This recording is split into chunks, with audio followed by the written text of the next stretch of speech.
Remove the valve cap and unscrew the retaining ring from the valve body on the inside of the garment with your hands. Remove the rubber gasket and pull the valve body from the hole in the garment.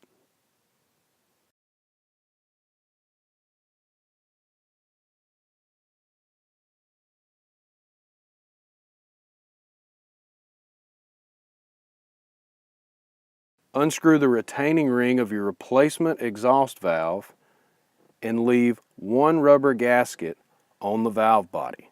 Insert the valve body threaded side through the exterior opening in the garment.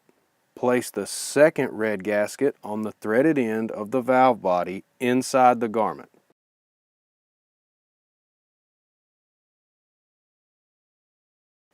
Place the retaining ring on the threaded end of the valve body and hand tighten clockwise. Note, there are 2 valves in each garment.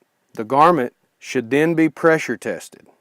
Place the diaphragm nipple through the center hole in the valve body crosspiece. Ensure the diaphragm is properly seated by pulling on the nipple until it snaps into place. Place the valve cap on the valve body and press until it snaps into place.